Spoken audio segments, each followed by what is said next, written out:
저는 때로 우리 문화의 콘텐츠에 대해서 많은 고민을 할 때가 있습니다. 이 콘텐츠라는 것은 훗날 문화 산업으로 이어지는 것인데 반드시 거기에 대한 어떤 결과물도 있고 이렇거든요. 그런데 과연 이 콘텐츠의 대상이 무엇일까 하는 데서 많은 사람들이 저에게 또 질문을 해오고 이렇게 하는데, 저는 구비문학을 또 전공하고 또 민속학을 공부한 사람으로서 곰곰이 생각해 본 결과, 국문학에서 이해되는 스토리텔링과 또 민속학에서 나타나는 회화, 우리 민화, 그 그림 속에는 상당한 의미를 부여하고 있다는 것입니다. 이를테면은 사찰, 정각의 외벽에서 찾아볼 수 있는 벽화.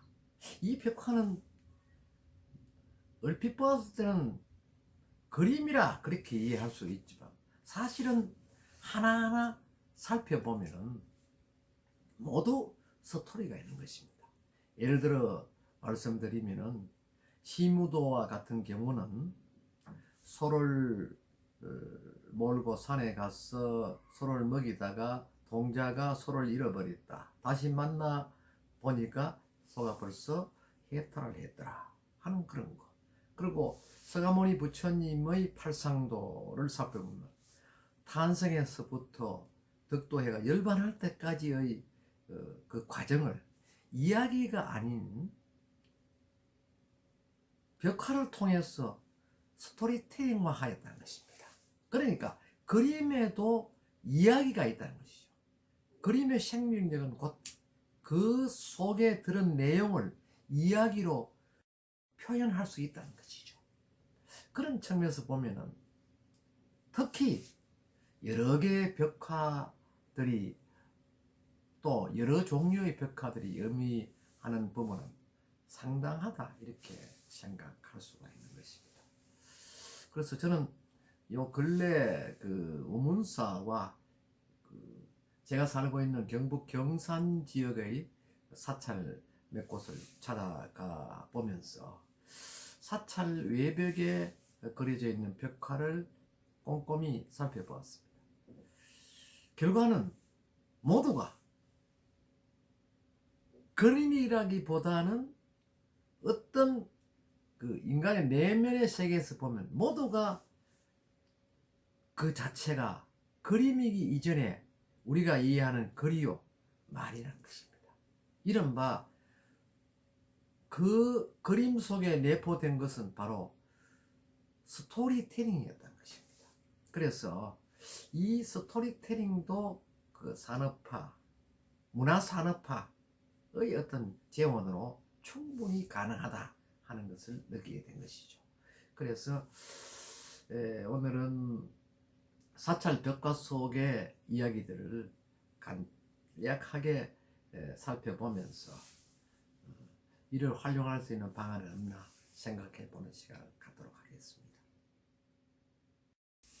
이를테면은 저는 간혹 그 시간이 날 때마다 관내 대학에 이 분야를 전공하는 교수들과 함께 현장을 방문하고 또 지도하기도 하고 또 스토리를 부여하기도 합니다. 그래서 그 이야기가 하나의 그림으로 생명체가 이어진다는 것은 의도하고자 하는 그 목적을 달성하는 것이죠. 그렇다면 이것이 바로 콘텐츠다. 저는 그렇게 생각했죠. 그림에서 보는 바와 같이 이 우문사의 벽화에서 나타난 여러 가지 그림에서 앞에 보는 것은 영양의 삼각우송, 원효성사와 관계되는 것입니다. 원효성사가 오도하는 석굴, 인간의 욕망, 또 그 밖에 일연선사가 삼국유사를 우문사 집필하는 광경 등을 찾아볼 수 있고, 이 그림은 또 안동 광흥사에 그 실제 그 봉함되어 있는 42분의 그 나아님입니다. 이 상을 통해서 나아님의 어떤 동작을 하나의 그림 형태로 본다면 전부 스토리가 이어지고 있다는 것이죠. 이런 측면에서 여러 가지로 그 이해되고 해석될 수 있습니다만은 회화가 표현하고 있는 그 장르는 무궁무진하다는 것입니다. 그걸 말을 많이 하는 것보다는 묵은을 하는 사람의 어떤 깊은 내면이 깊듯이 역시 회화 속에 그려져 있는 그 내면에는 엄청난 그 스토리가 있다는 것입니다. 불상의 그 머리에서 나타난 여러 가지 모양, 문양, 또 그렇고 거대한 그 토불에서 풍기는 그 아름다움과 그 잔잔한 미소, 이 속에서 여러 가지의 이야기를 구사할 수 있다는 것입니다. 앞에 보이는 이 그림은 경산시 관내 자인면의 원효성사 탄생과 그 관계되는 여러 가지 설화가 전성되는 제석사라는 절입니다. 이 사찰에도 원효성사의 일대기를 그림으로 이 벽화로 이렇게 표현해서 벽에다 그려둠으로 인해서 누구든 이 사찰을 찾으면 원효성사의 일대기를 자기 나름대로 구사를 할 수 있다는 것이죠. 그림은 사람 자체가 공부를 많이 하지 않은 사람도 그 그림을 보고 나름대로 여러 가지 의견을 표현할 수 있고 또 자기의 이사를 상대에게 전할 수 있다는 것입니다. 이 그림 속에는 두 사람이 앞을 보고 뒤를 보고 있지만 무엇인가 나누는 대화를 상상할 수 있다는 것이죠. 그런 측면에서 이 그림에 표현되어 있는 스토리텔링은 정말 그 오묘하고 깊이가 있다는 것입니다.